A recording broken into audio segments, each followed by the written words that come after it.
Hello, everybody, and welcome to the Wake Up, your rundown of the entertainment, media biz, and tech stories to know on Thursday, February 6th, 2020. Brought to you by the freshest Colombian coffee you can get, Devoción Coffee. In today's Wake Up, the death of Hollywood legend Kirk Douglas at 103 years old led the news developments last night. It's pretty amazing to consider he lived another 24 years after that significant stroke he had where he came back just 2 months later to give his speech at the Oscars. Certainly a one-of-a-kind Hollywood legend who will be missed. And now back over in tech and media biz news today. Spotify reported its latest growth numbers and that it closed the deal to buy The Ringer. Showtime set a new series with Viola Davis playing Michelle Obama.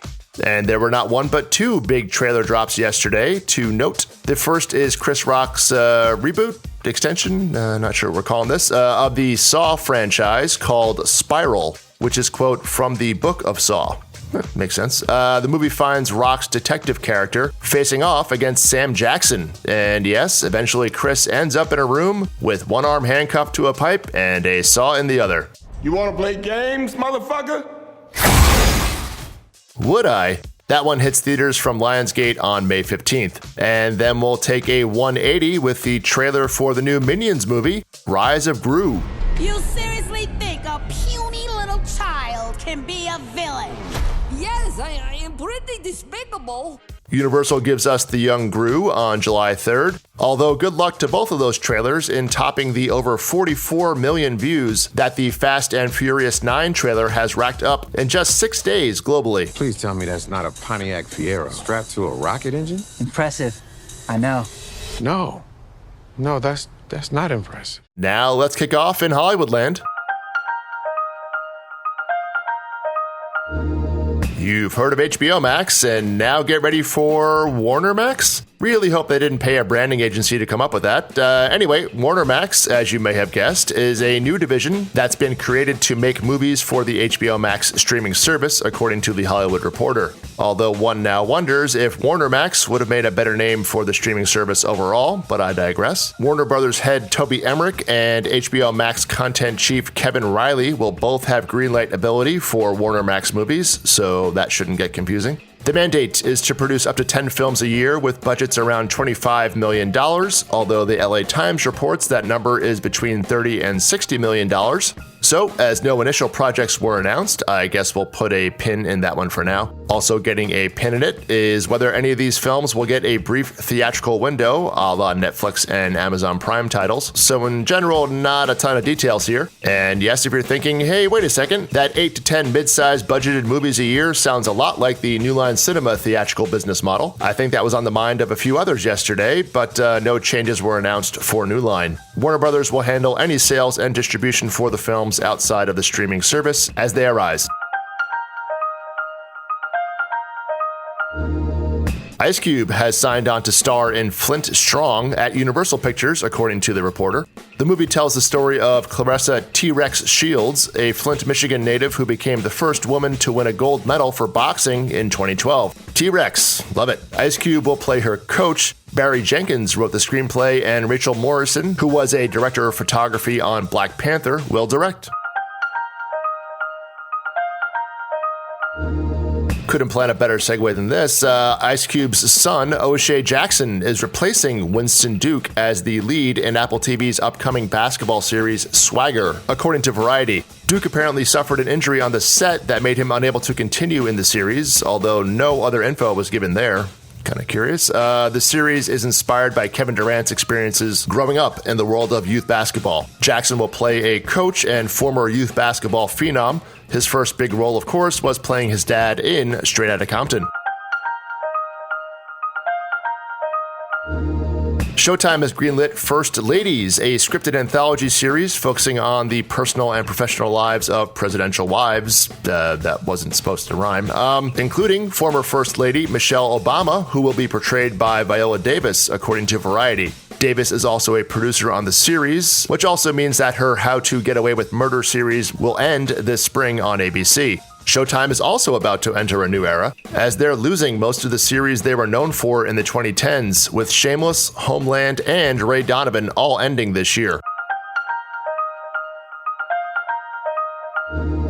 Tyler Perry's TV series on Oprah's network OWN, called If Loving You Is Wrong, will be ending after its upcoming 5th season. That season will premiere on March 10th, according to Deadline. This leaves Perry with just one series left on OWN. He, of course, signed a big production deal with Viacom and is launching a bunch of projects for BET later this year. Jerry Springer apparently has a syndicated daytime TV show called Judge Jerry, and apparently it's been renewed for a second season. It's actually the second highest rated new syndicated daytime TV show this season, behind Kelly Clarkson, so that'll show me.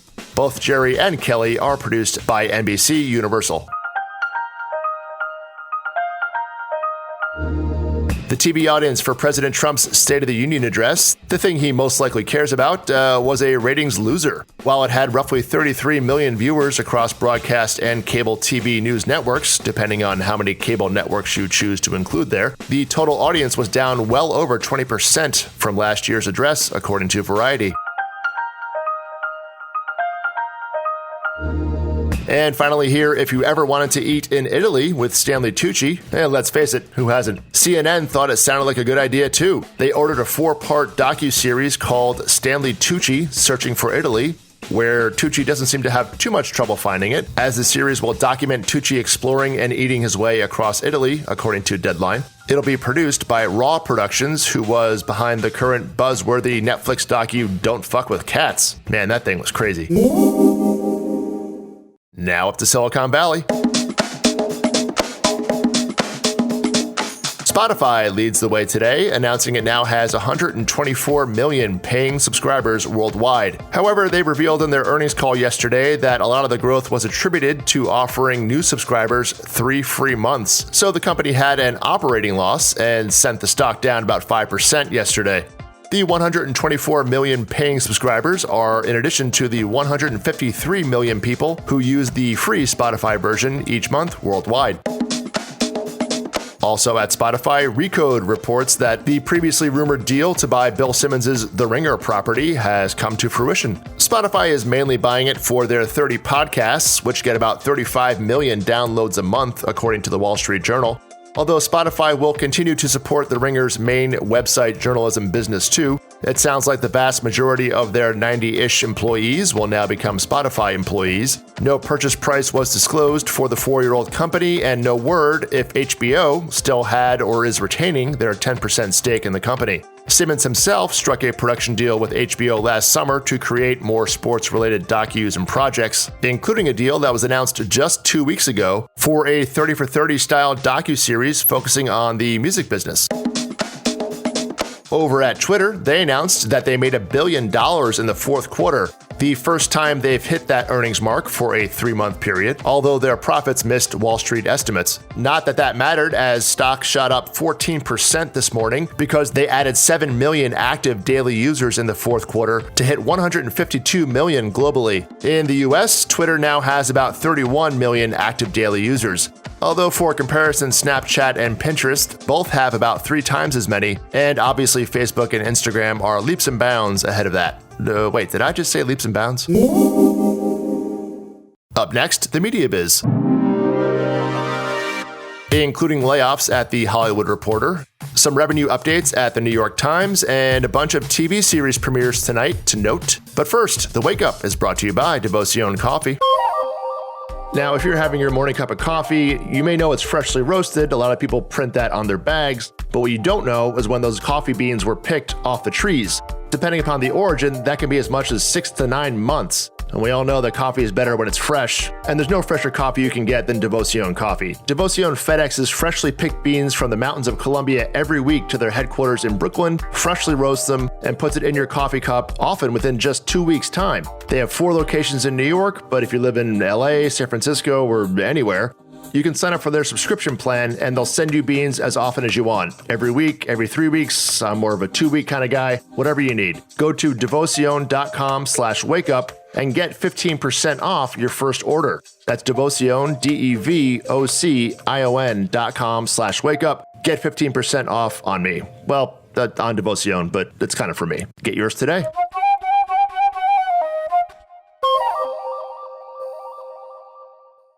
And now over to the media biz.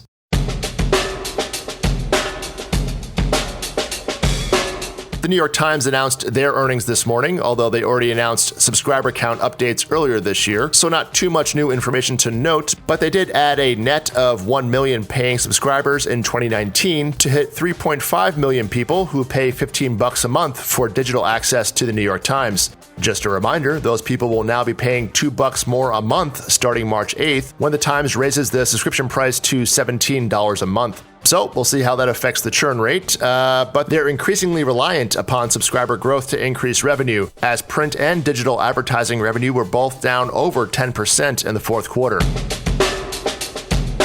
The Hollywood Reporter is in the news itself this morning. WWD reports that the Reporter is laying off about a dozen staffers across website editorial, international, and style divisions, including Marissa Guthrie, who announced her departure on Twitter. The layoffs equate to about 8% of their total staff. However, over at daily business newsletter Morning Brew, Digiday reports they're growing by leaps and bounds. Okay, seriously, guys? Their flagship daily Morning Brew business news email now has 1.8 million subscribers and a 42% open rate, which is far above the 10 to 15% industry standard. While it's not near the scale of something like The Skim, who has roughly 7 million daily subscribers, Morning Brew more than doubled their readership over the past year, growing their revenue from $3 million to $13 million. They've also branched into other verticals with newsletters for retail and emerging tech sectors, which now bring in almost 10% of the company's revenue, with more to come as they have tripled their staff count over the past year as well. And finally, quite a few things to note on TV tonight. First up is the premiere of Edie Falco's new CBS Los Angeles cop drama that's actually shot in New York City, called Tommy, which launches at 10 p.m. USA Network launches their new series from Sam Esmail called Briar Patch, starring Rosario Dawson. That's also at 10 p.m. and is preceded by the season 3 premiere of anthology series The Sinner, this time starring Bill Pullman and Matt Bomer. Brooklyn Nine-Nine returns back on NBC tonight for its 8th season. And Queens meets the Bronx over at Deezus and Mero tonight on Showtime at 11 p.m. as AOC, Alexandria Ocasio-Cortez, joins as their guest. By the way, it's also definitely worth checking out their recent episode with Letterman. I'll include the YouTube link in today's podcast show notes. And we'll finish out today with the new Green Day album, which drops tomorrow. And why look, here's the first single now.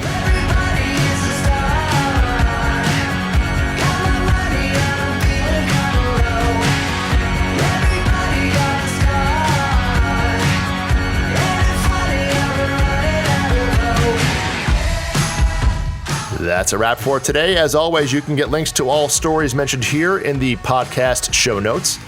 Have a great day, everybody, and I'll see y'all tomorrow.